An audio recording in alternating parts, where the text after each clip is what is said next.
recording, Jim. Hey, and look how official we look today. I know.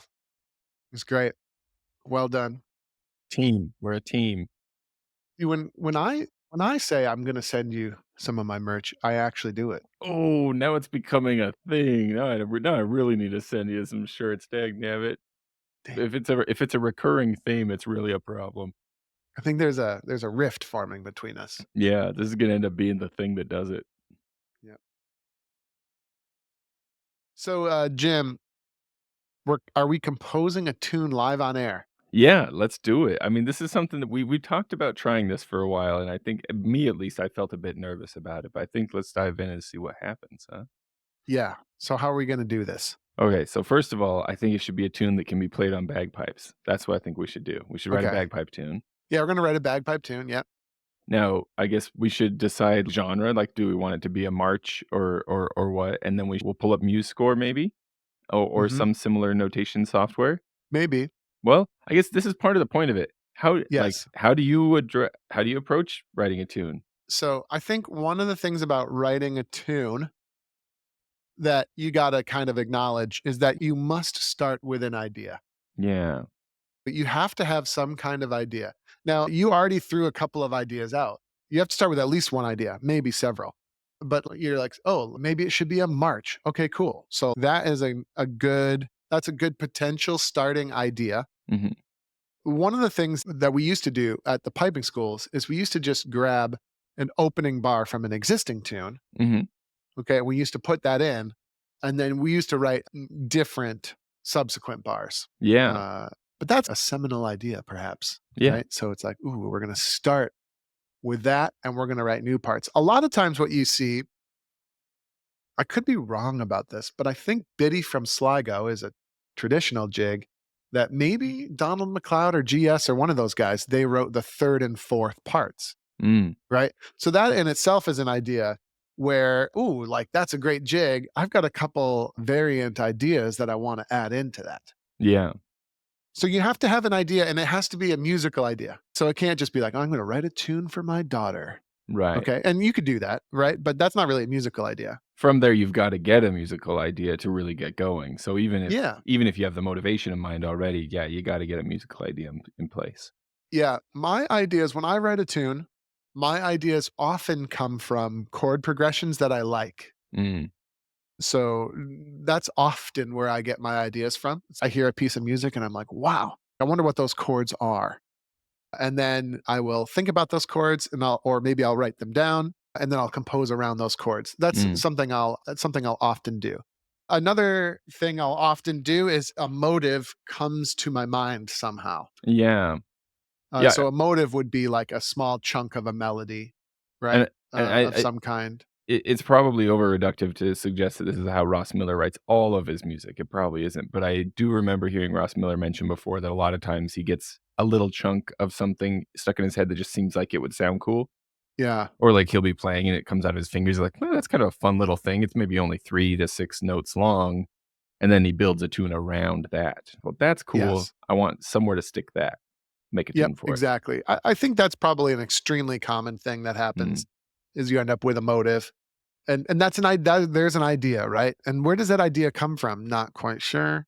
For me, it's like almost always, oh man, I want to try that. Mm. That's what makes the good tunes. So when I was younger, I wrote a lot of tunes that the high A disappearing effect, Yes, absolutely. right? So when we play high A on the bagpipes, it has that effect where it kind of disappears from the sound. So you can Mhm. have these little like staccato shots Yep. that come out underneath. The clumsy lover is the quintessential Mhm. example of that. And there's a couple other, I think obviously the jig, Troy's Wedding comes before Clumsy Lover. So Clumsy Lover is not the first. Itchy Fingers uses it Yep, itchy as fingers, well, yeah. and so on. But anyway, I remember I wrote several tunes because I just wanted to try that effect. Yeah. So I would use that all the time. Yeah, you Yeah. get a hold of a gimmick well, another similar effect I say gimmick, but and I don't mean it in a negative way, is maybe that some really heavy slides that again, the Pumpkins Oh, yeah. Fancy isn't the only one that is a great opportunity for lots of slides, but I think there are multiple tunes in the world that are pretty great tunes that are really just built around a cool slide. Yeah.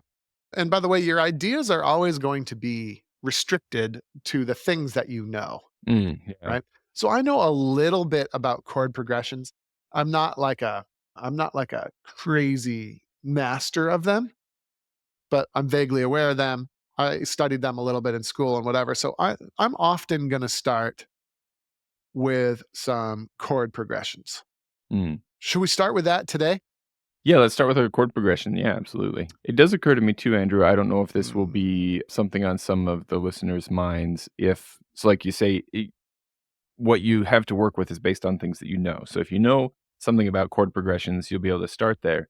And I don't know if this is useful information, but if someone's listening and thinking, well, I'd like to write a tune, but I don't know about chord progressions, one option would be to take an existing tune. The melody line of existing tunes can indicate chord progressions.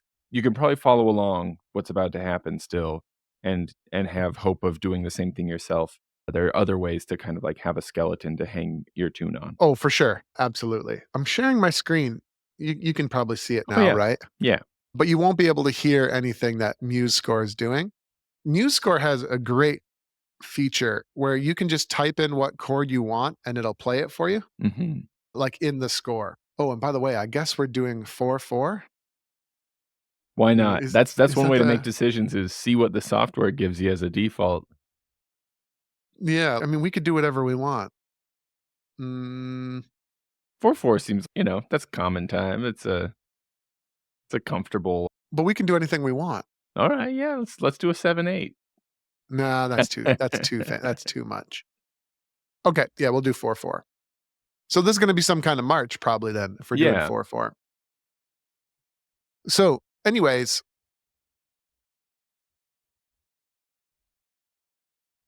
I'll often bring out the old guitar, which by the way, I haven't played in months, and it kinda sounds like it. No one's judging. So, let's just say, for example, I was really interested in these chords. Do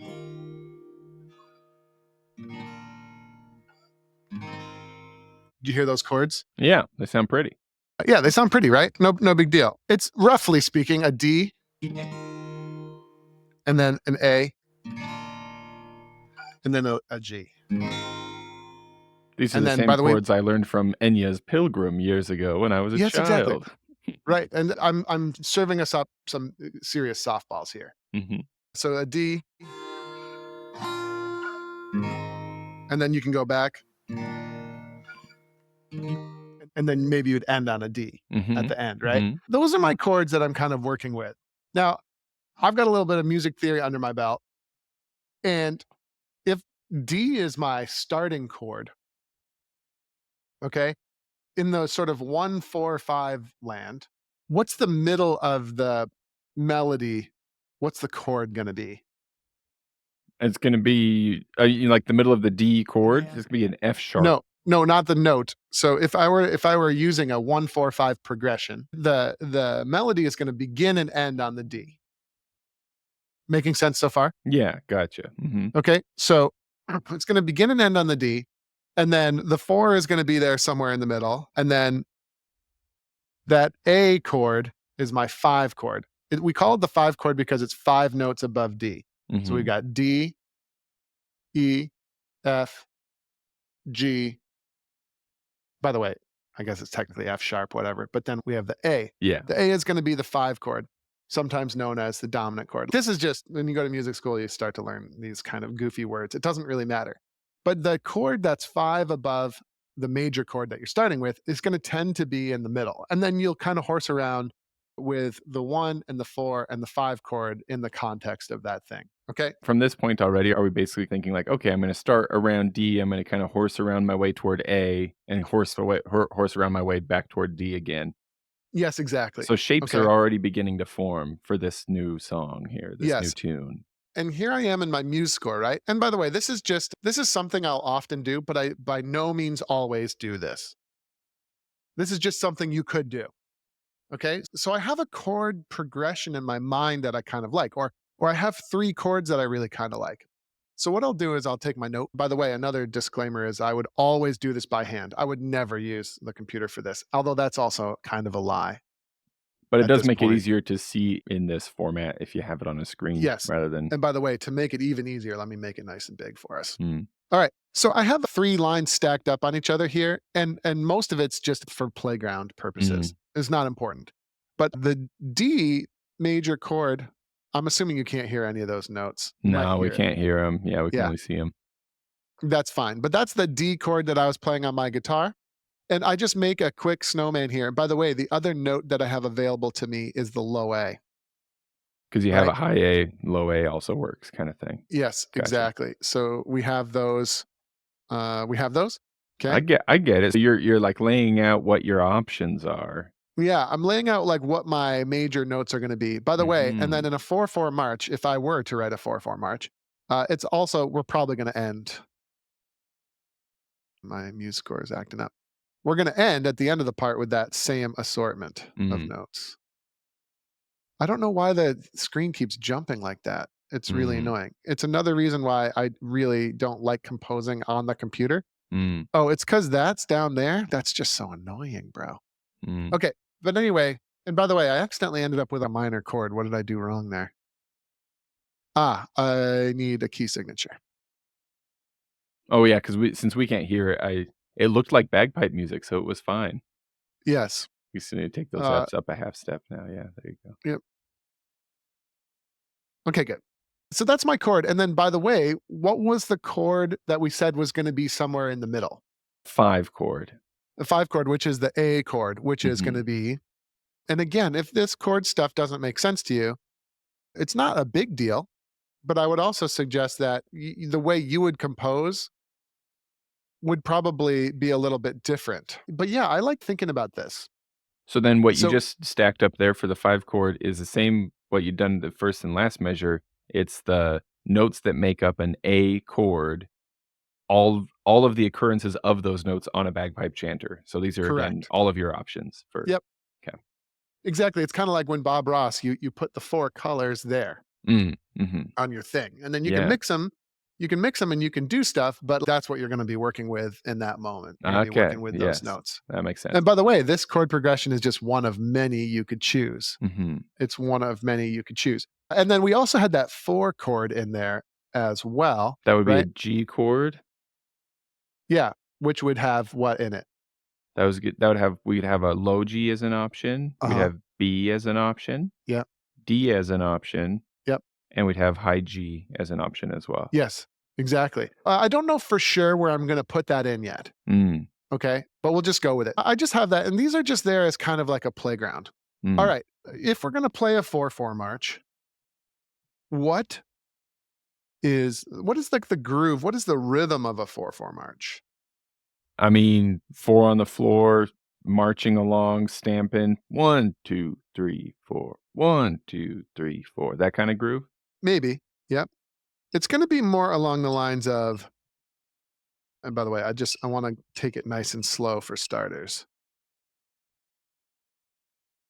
Yeah, something like this. Like Scott and the Brave, for example, is a 4/4 march. Right?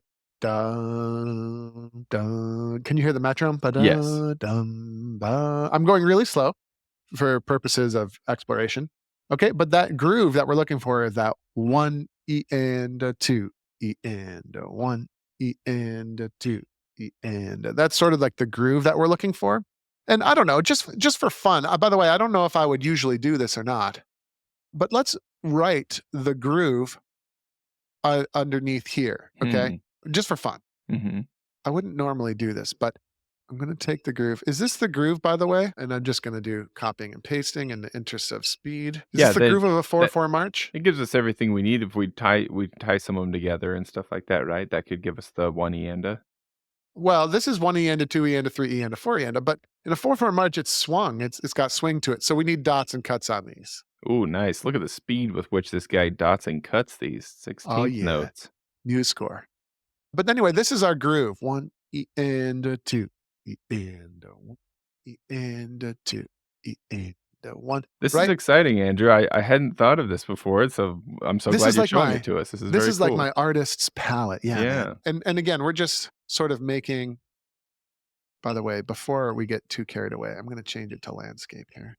So now what we have is on the bottom line, like a sort of a description, a depiction of the 4 colors, like you were saying, the 4 options in that way. But then in the middle Mhm. line, we have sort of like a framework for where notes ought to fall rhythmically. Yeah, And so I'm beginning to imagine, okay, so now I know what the notes should be, and I have options for how long they should go. Now we can start making a melody. It's pretty right. exciting. Exactly. 1 E and 2. And then we could have any number of things, right? So we could have some quarter notes, Mhm. okay? And then we could also have some eighth notes. The other thing that you'll sometimes see, let's write 2 more eighth notes, but then let's dot the first eighth note here Mm. and cut it, right? So we have 1, 2, and 3, a 4. And you could even, let's say you know what notes you like, but you have no idea what rhythms you should use, you could just like randomly pick some. Let's do that. Let's do that just for kicks here. I feel like at this point, I feel like this is just an eyesore. I'm just going to get rid of it. But I think you guys hopefully understand Mhm. where I'm coming from now. But just give me some random things, or we'll do it together. But let's just go random rhythms. Quarter Mhm. note, Quarter note. 2/8. 2/8, and then let's do what we had before. The dot cut thing. Yeah, we're gonna do a dot and a cut. Here's my dot. Dot and a cut, and then I guess we're gonna need another quarter. Okay?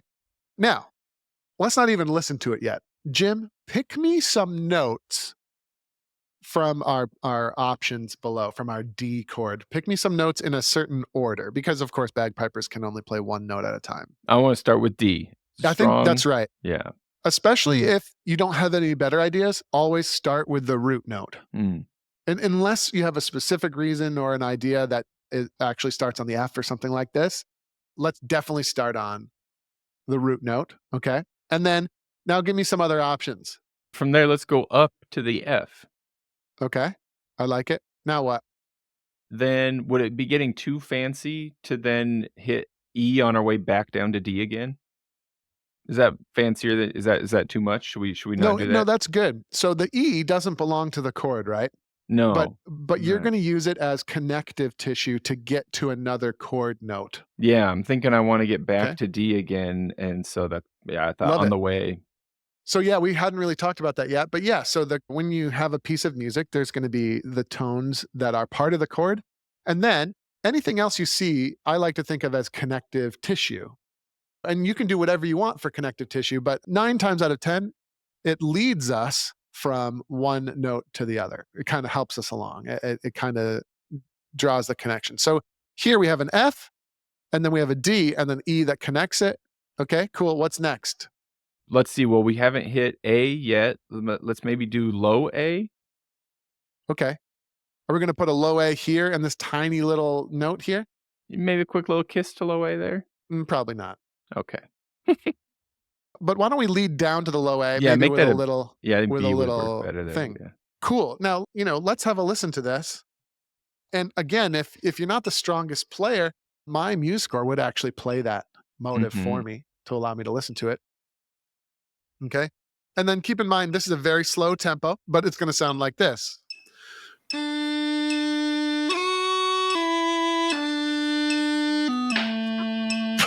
Sounds like a song already, Andrew. That sounds like a melody right there. Did Yeah. we just make music? We just made some music. It might be cool to be more intentional and to have this beautiful inspired thing, but Mhm. we just went fairly random there, Yeah. and that's kinda nice.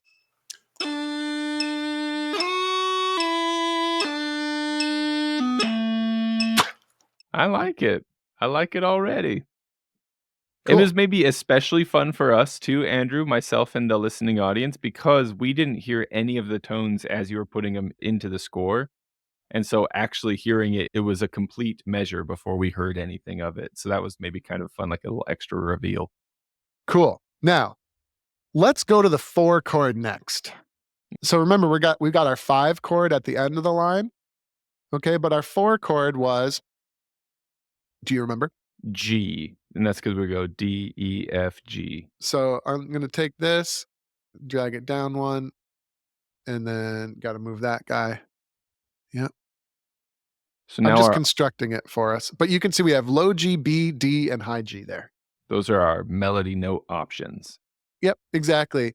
And then what do we got? Da, dee, and dee, da. Okay? Mhm.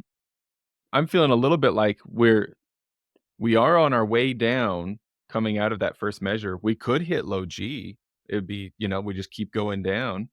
Or we could head back up to D again because D fits into the G chord. Or we could do something else. We could go up to high G and do a similar pattern, come down from high G again. Yeah. I think I would do so our first bar was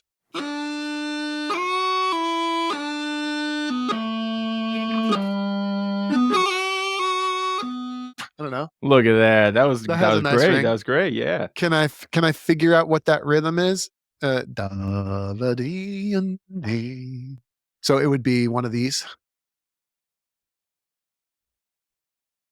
Now those aren't the right notes. I was on low G. Mhm. Da va dee and dee. Now what do you think about the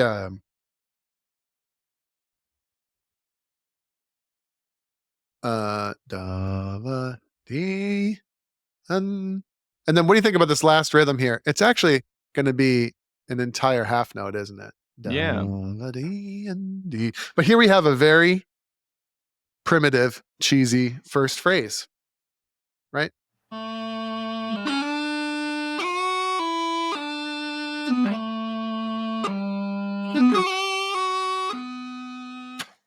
I like it. I like it. That's a tune in the making right there.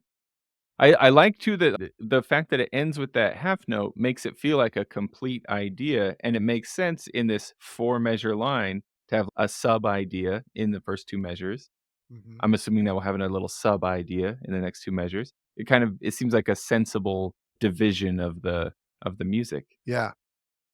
By the way, I don't know what the 3rd bar is gonna look like yet, but I think here's what I'm gonna do in the last line. I'm gonna take that rhythm Mhm. and copy and paste the rhythm for sure. And then, because we know we want that 5 chord there, let's Yeah. just say, and then I feel like da van da un da is what the 4th bar is gonna be. It just came to me, Jim. So there are 2 things that I really wanna point to that you just barely did.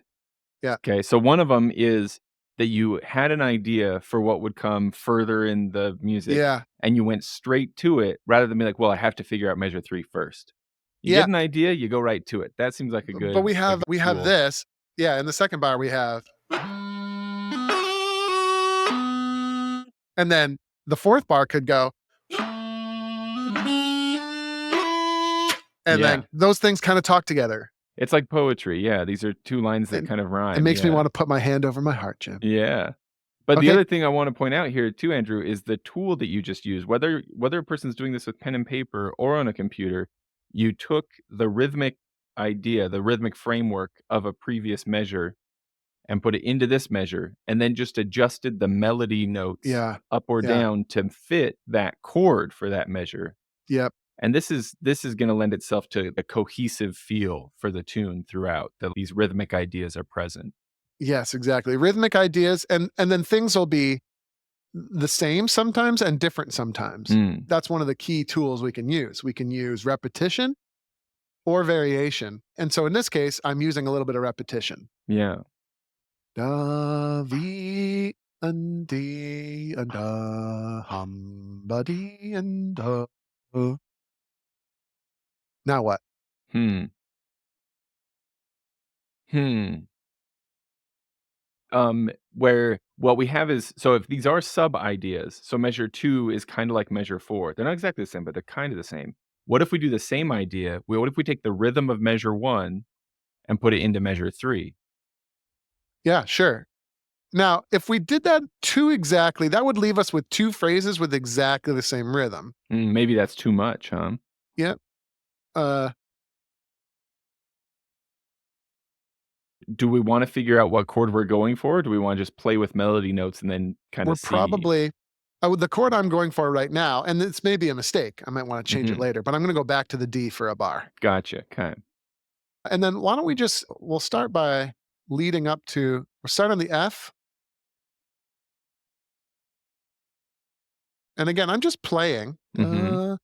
The D and D. And then let's do a long run of even notes just for variation's sake. Yeah. The D and Why not? Yeah, lean into it, man. We'll just run up the scale and back down again. yep. And then this is gonna be wow. This should be called the cheese or something. The cheese. Okay. Here's my variation. So it's gonna be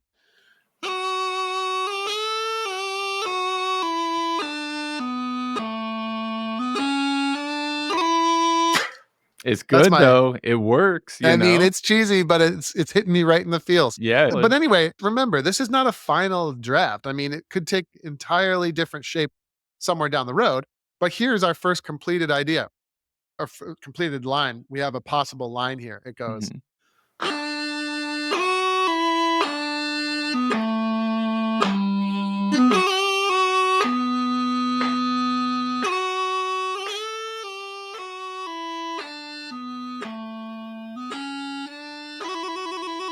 No, don't do that at the end. But yeah, there you go. What do you think about that? I like it, Andrew. I don't know if it's fun to point out too that that 3rd bar that you just finished composing, I like that I think it is consistently every other note is part of the chord Yes. for that bar, and Yep. everything in between those notes is a leading note that gets you to and from the chord notes.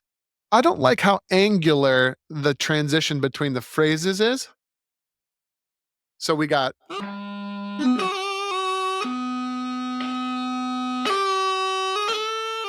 that just kind of comes out of nowhere for me. So I don't know if I really like. So, do you think we could move the last note of the 2nd measure a little bit, or we could subdivide it into something less than half notes, or we could bring the 1st note of the 3rd measure down closer. I think we got to bring it down closer. Da va dee and da da. And then why do I feel like it should go to A there? A One would work. It might be just that what we've done so far with this melody line a lot is moving down a scale, and so, like, at the end of measure 1, we went from B to A. So What if we maybe did a little bit of D and then a little bit of G? Ooh, I like that. Da, da, da, da. Just an idea. So we Mhm. have this is a new one.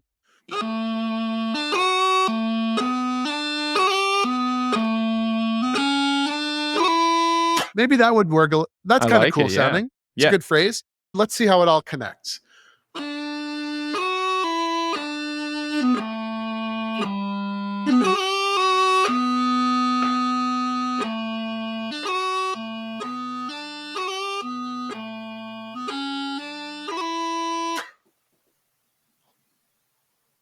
I like that. So if we were looking at the chord progressions, like you said there in measure 3, we would have sort of like a half note set of the D chord, and then a half note set of the G chord, and then we go back to the D chord for the 4th measure. You know what else, Andrew? It occurred to me while you were moving stuff around that exercise you just went through with measure 3, where you had a measure 3 figured out, but then you moved some stuff up and down to get a Yeah, different measure 3, that could be a good way to attack a variation in a no, totally. second ending or in a second part of a tune. You could basically just take the first option, copy it over, and then move some stuff around. Yes, exactly.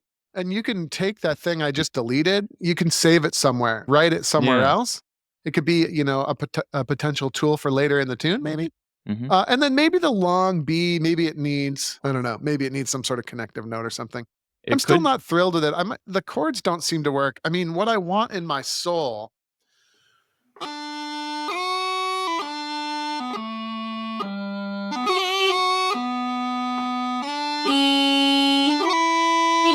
I don't know. That sounds like Jack's Welcome Home now. Hmm. So anyway, but da va da da hun Wait, da vi.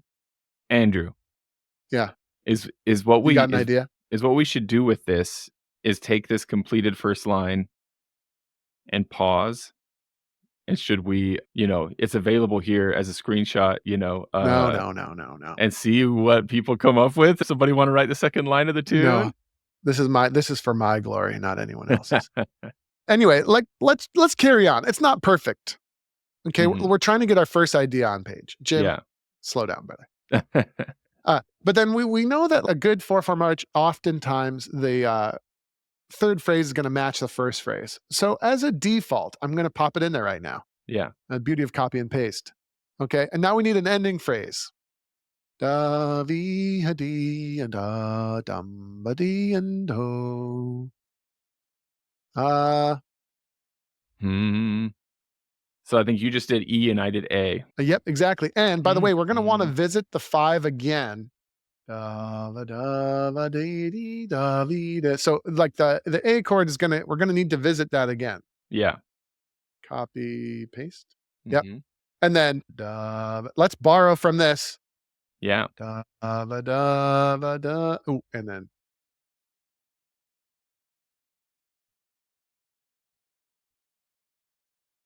okay, we're gonna pop that in here. Now those aren't my notes. Vi da van da.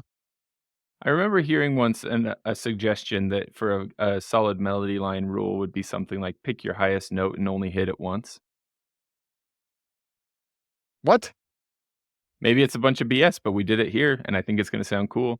What There's did we only only do once? there's only one high A. I mean, of course, we can't go higher than that in the case with bagpipes, but just, it only happens the one time. We could put that. We can make that. Yeah. Okay. Fine. Da va dee. And by the way, I mean, let's just go full cheese. Da va dee and da va dee and da da un Yep, yep. da va da vee na na. Okay, so we have a. By the way, this is just an idea. It could be total crap, but let's try it. Here comes the whole part. Ready?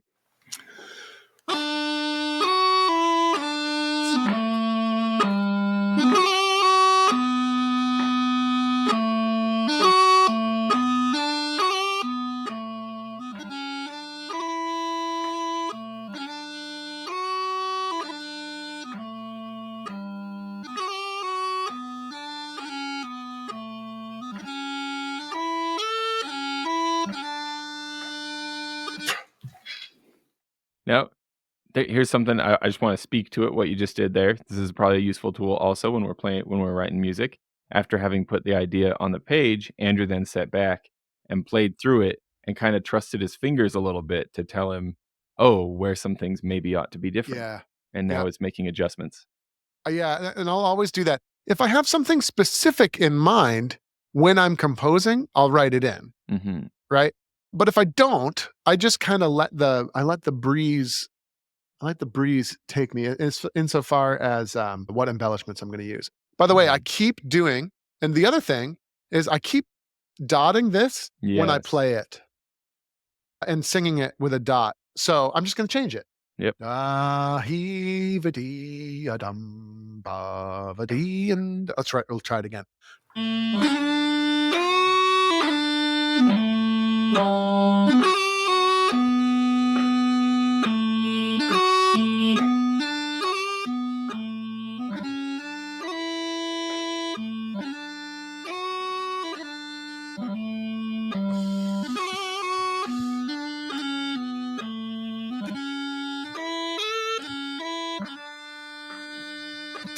Yeah, I'm still not sold on this second phrase, but that's a really nice start. Yeah. Second measure of the second line, last note, you wanna scoot that up to a B. You played that as a B both times that you played through it, so I think it probably wants to be a B. Where? Last note of the second measure of the second line. Last note, second. Oh. I think you Oh, could yeah, work that's it. just a typo. Yeah, that's Oh, just a okay. typo. I thought maybe it initially was meant to be an A, but then the breeze was carrying you toward B. I see. Well, Da va dee and da vi dee and da va da and da vi vi dee. I don't know, something like that. it's cool, man. This is a good tune. I guess, I think it's a good illustration of some of the stuff that you might do. I find that mm, I find that the tunes that I like the best have really nice chord progressions. Mm, So when I'm gonna write a tune, me personally, mhm. maybe I'll take a tune that I already love and I will figure out what that chord progression is, Mm. Okay. And then I'll write that. And then I'll try and compose something of my own with that same chord progression. Mm, Right. I'll do that a lot. And sometimes, by the way, to make it, as interesting as possible, I would mention that it's usually not a pipe tune where I find the chord progression inspiring necessarily. It's interesting. oftentimes a pop song or something from a movie or whatever. Mhm. Uh, and then I'll say, wow, that's such a cool chord progression. And it's just inspiring me. So then I try writing something of my own with that. Mm. Yeah. And then you can do it this way. This way was very notation based. So, like very, I wouldn't say paint by numbers because we used a lot of creativity in the process, but you're kind of figuring out the chord progression and slotting notes in. But my absolute favorite way to compose would be to actually record myself playing the guitar, right? Mm. And playing a progression that I like. And then I like to improvise over that instead of drawing the dots on the page and then trying the dots. I like to improvise. That's sort of you know, my thing that I like to do. So, like you're saying, there are these different ways to compose a tune, and we just did a way, and So you many describe different ways. another way. Yeah. I remember too hearing once that an author, and I think it was Hunter S. Thompson. I was just trying to secretly Google it to figure out which author it was, and I think it was Hunter S. Thompson, but I didn't find a good result yet. Who maybe famously typed the entirety of The Great Gatsby to see what it felt like Yeah. to write that book. Not long ago, my daughter, of her own volition, started handwriting The Hobbit, like, just copying the pages, and I didn't Jeez. stop her, "Let's just see where this goes," you know? And I just think, like, any any musician, of course, any composer, I mean, of course, I think, of course, first listened to a lot of music, then played other people's music, and then started writing their own music.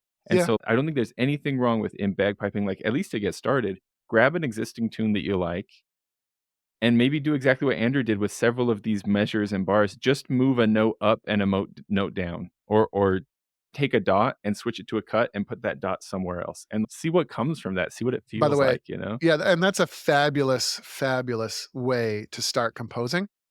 So you take your favorite tune, Mhm. you type it out in MuseScore or something or by hand, and then just start messing with stuff. Now, Yeah. I'm not saying you should go publish that. But yeah, start messing with stuff. By the way, it's going to make you a better player too. And then play the variations that you've made.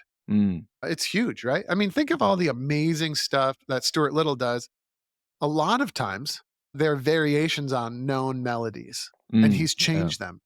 Like his Cameronian rant thing. He's taken the Strathspey, he sort of superimposed it under a Mhm.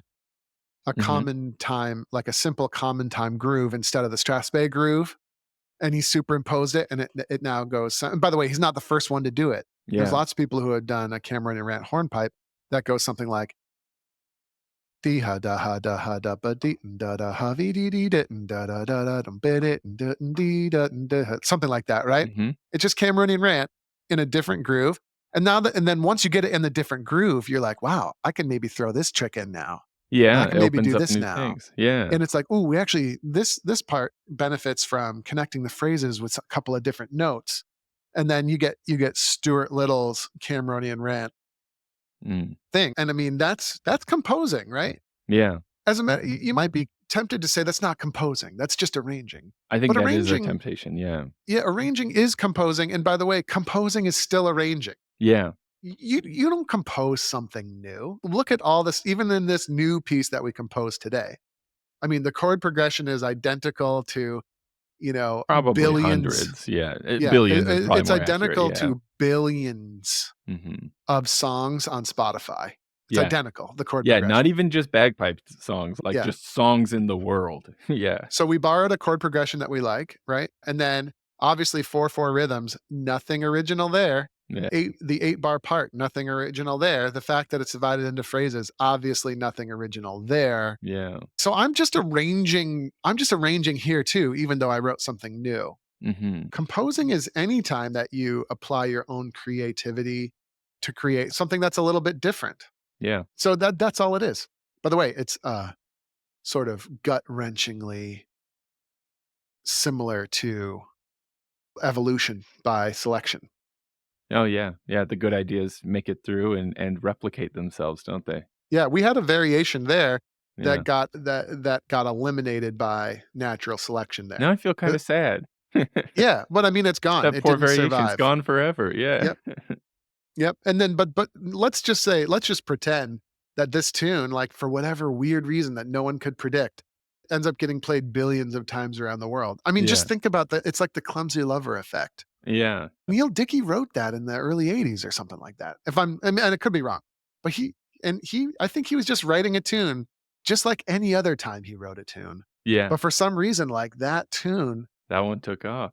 it's like it went viral. It It's got like billions yeah, and the mystery billions of of virality. plays to the Yeah. point now where people assume that's a traditional bagpipe tune, but it's not, Yes. bro. By the way, it's not much different from many other tunes.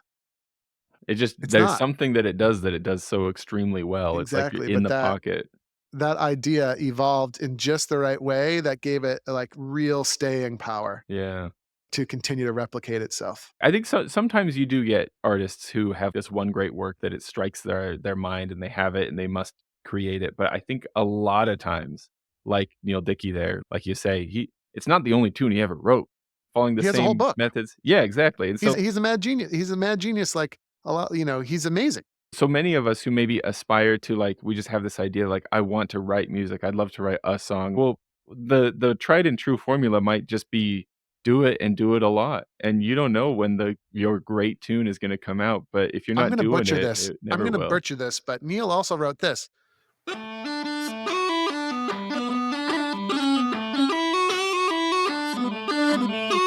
Like, it's like such a cool tune. Yeah, Like, so that was really clever. cool, yeah.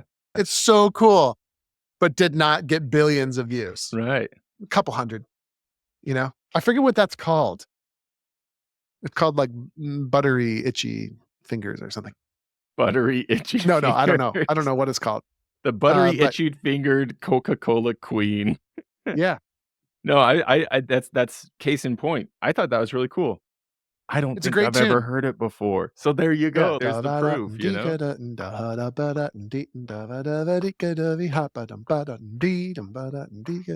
So cool.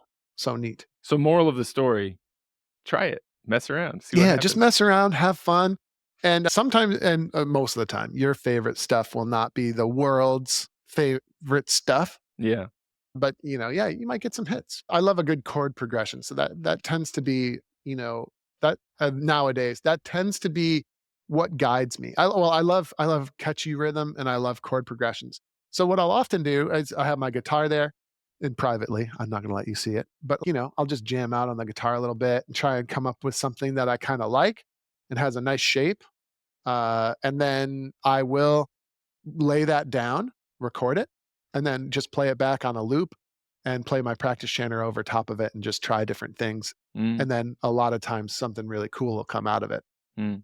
And by the way, the tune is never or hardly ever going to be presented with that guitar line.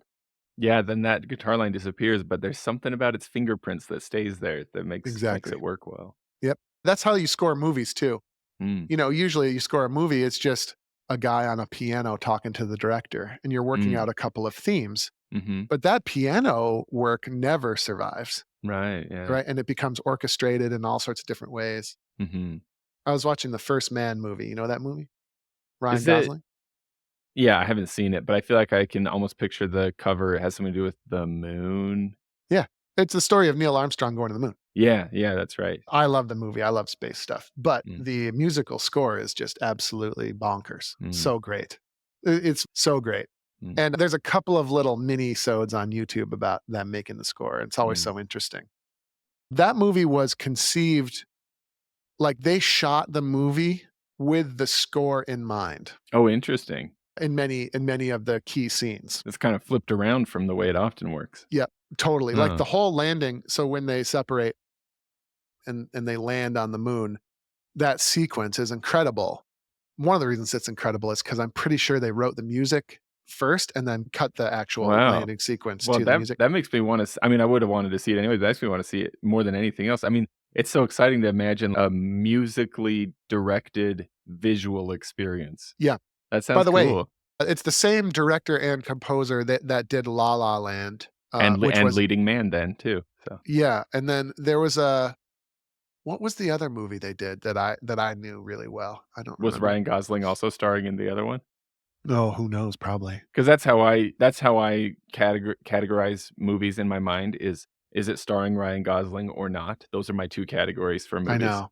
So, And if not, I usually don't watch it. did why even look? Yeah. Why bother?